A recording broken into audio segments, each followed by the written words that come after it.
నమస్తే ప్రజలకు. KCR trend channel కి స్వాగతం. మన కేసీఆర్ ట్రెండ్ ఛానల్ ని సబ్స్క్రైబ్ చేయకపోతే సబ్స్క్రైబ్ చేయండి. ఫస్ట్ టైం వాచ్ చేస్తున్నట్లయితే లైక్ చేయండి, షేర్ చేయండి, కామెంట్ చేయండి. చూస్తున్నారు కదా, ప్రకృతి అభివృద్ధి ఆగిపోయింది. తమ్నైల్ మీరు చూసే ఉంటారు. అయితే ఎందుకు ఆగిపోయింది అన్నది మనం ఇప్పుడు మాట్లాడుకుందాం. పాలకుర్తి నియోజకవర్గం ప్రజలందరికీ తెలియాలి అసలు మన దగ్గర ఎందుకు డెవలప్మెంట్ ఆగిపోయింది. అయితే ఈ డెవలప్మెంట్ ఆగిపోయిన దాని గురించి ఎవరు బాధ్యత తీసుకొని మన గురించి కొట్లాడతాలో, రైతుల గురించి కొట్లాడతాలో ఒకసారి మనం తెలుసుకునే ప్రయత్నం చేద్దాం ఈరోజు. ఎందుకంటే దయాకర్ రావు గారు మన కోసం హామీల గురించి ఆయన ప్రయాసపడి కొట్లాడుతున్నాడు. మన గురించి ఎందుకు కొట్లాడుతాడంటే, నాకు ప్రజలు ఓటమిని ఇచ్చిన పర్లే కానీ నేను ప్రజల పక్షాన్ని నిలబడతా అని మాట్లాడి ప్రజల కోసమే మాత్రమే పనిచేయడానికైనా సిద్ధంగా ఉన్నాడు.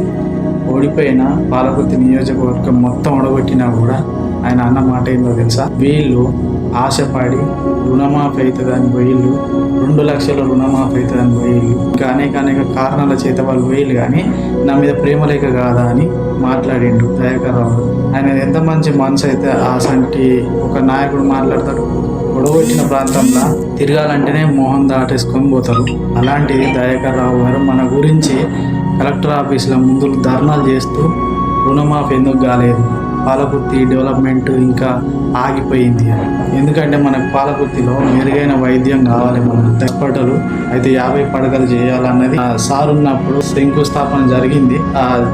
డెవలప్మెంట్ చేయాలనుకునే టైంకు మన గవర్నమెంట్ చేంజ్ అయిపోయింది. కాబట్టి ఇప్పుడు అది త్వరగా మెరుగుపరిచే పని చేయాలని ఆఫీసర్లతో మాట్లాడి వీళ్ళతో మాట్లాడి కొట్లాడి ప్రయత్నాలు అయితే చేస్తుండు. ఒకసారి అదైతే చూద్దాం. పాలకుర్తి నియోజకవర్గంలో ఆగిపోయిన అభివృద్ధి కొనసాగించేలా జనగాం జిల్లా కలెక్టర్ గారికి వినతి పత్రం అందించిన మాజీ మంత్రి ఎర్రబెల్లి దయాకర్ రావు గారు. వినతి పత్రంలో ఏమన్నారంటే, రైతు రుణమాఫీ చేయడంలో కాంగ్రెస్ విఫలమైంది. రెండోది, పూర్తి స్థాయిలో రుణమాఫీ చేయాలి. నేను ఒక్కటే రేవంత్ రెడ్డి గారిని అడుగుతున్నా, రైతులకు నువ్వు మోసం చేశావా? హరీష్ రావు గారు మోసం చేశారా? కేసీఆర్ గారు మోసం చేశారా? టీఆర్ఎస్ పార్టీ మోసం చేశారా? నువ్వే అన్నావు. పోయినలో 9వ తారీఖు అన్నావు. మళ్ళీ ఆగస్టు 15 తారీఖులో 6 గ్యారెంటీలు పూర్తి చేసి రుణమాఫీ చేస్తాను. నువ్వు 6 గ్యారెంటీలు పక్కకు పెట్టావు. రుణమాఫీ అన్న చేసినవా అని నేను లెక్కేస్తున్నా. మళ్ళా ఇలా రిలీజ్ చేసింది 17,000 కోట్లు. అవన్నీ రైతు బంధు పైసలే. దాన్ని నువ్వేంది ఆగస్టు 15 లోపల ఖమ్మంలో నువ్వు సంబరాలు చేసుకున్నావు సిగ్గు లేకుండా. 1, 2, 1 కోటి, 1,00,000, 2 లక్షలు అంటే వేరు.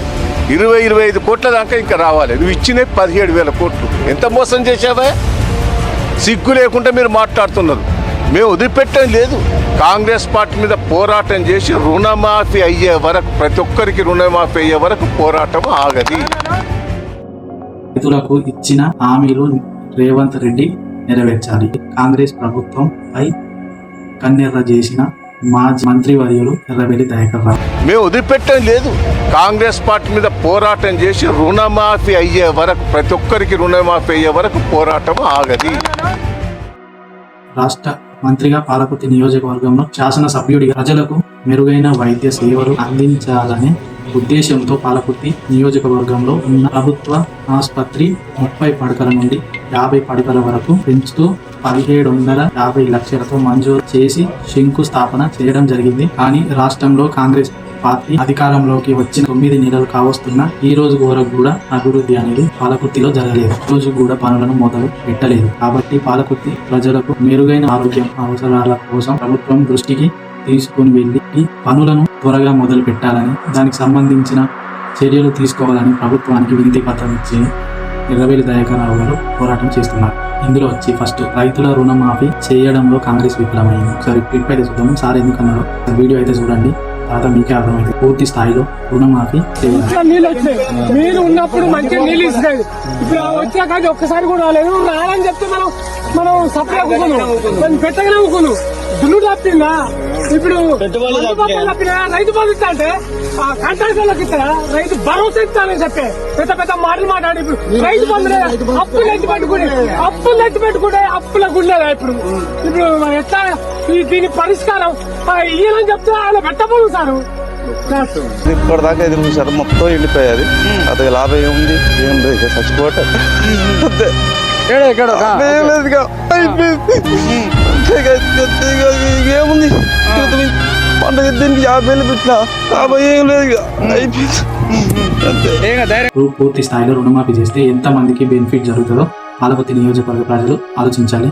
రైతులకు ఇచ్చిన హామీలు రేవంత్ రెడ్డి నెరవేర్చాలి. మేము వదిలిపెట్టడం లేదు.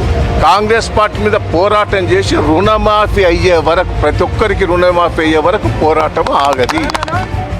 మంచిదే, ప్రజలకు ఇచ్చిన హామీలను నెరవేర్చాలని ఆయన గవర్నమెంట్ కు జ్ఞాపకం చేసింది. ఒకసారి పాలకుర్తిలో ఉన్న ప్రజలందరూ ఆలోచించారు. అసలు మన గురించి, రైతుల గురించి, హాస్పిటల్ డెవలప్మెంట్ గురించి మాట్లాడిన సార్ మాత్రం సెల్యూట్. ఎందుకంటే పాలకుర్తిని ఇంకా మర్చిపోకుండా పాలకుర్తి ప్రజలకే సేవ చేయాలని చూస్తున్నాయి. చూడండి, అయితే దయాన్న ఏం చేసిండు అంటే ఆయన దిగిపోయిన తర్వాత తెలుస్తుంది ఆయన ఏం చేసిండు, ఏం చేయలేదు అనేది ప్రజలు అర్థం చేసుకోవాలి. ఇప్పుడు ఈ చూపించడానికి కారణం ఏంటంటే మనకు తెలియాలి ఆయన ఏం చేసిండు అని.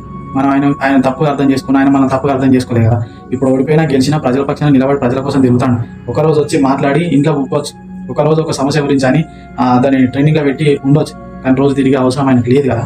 అయితే లేకున్నా కూడా మన కోసం ఎందుకు తిరుగుతాడు అన్నది ప్రజలు ఆలోచించాలి. ప్రజలు మంచిగా నిలబడ్డప్పుడు, ప్రజల కోసమే నిలబడ్డప్పుడు ప్రజల గురించి ఆలోచించే నాయకుడు మనకు కావాలి. పాలకుర్తి నియోజకవర్గంలో దయాకర్ రావు గారు ఏం చేసిండు, ఆయన ఏం మంచి పనులు చేసిండు, ఎవరితో ఎట్లా మాట్లాడిండు, స్త్రీలకు ఏమి ఇప్పించిండు, స్టూడెంట్స్కి ఏం చేసిండు, హాస్టల్లో ఏం చేసిండు, పాలకుర్తిలో ఏం డెవలప్మెంట్ చేసిండు అనేది నెక్స్ట్ వీడియోలో మనం తెలుసుకుందాం. అప్పటిదాకా మన ఛానల్ని సబ్స్క్రైబ్ చేయండి, లైక్ చేయండి. కేసీఆర్ ట్రెండ్స్ ఛానల్ని ఆదరించి మీ ముందుకు ఇంకా మన దయాకర్ రావు గారు ఏం చేసిండో చూపించడానికి మీ ముందుకు మన ఛానల్ వస్తుంది. కాబట్టి మనం మన బాధ్యతగా ఛానల్ సబ్స్క్రైబ్ చేసుకొని ఆయన చేసిన సంక్షేమ పథకాలను కానీ అభివృద్ధిని కానీ మనం చూడాలనుకుంటే మీరు ఈ ఛానల్ని సబ్స్క్రైబ్ చేయండి. ఇంకేం చేసిండో పేదవాళ్ళ గురించి, ప్రజల గురించి, తాతమ్మల గురించి ఏం చేసిండు, మన అక్కజల గురించి ఏం చేసిండు అనేది మళ్ళీ ఒక వీడియోలో మాట్లాడుకుందాం.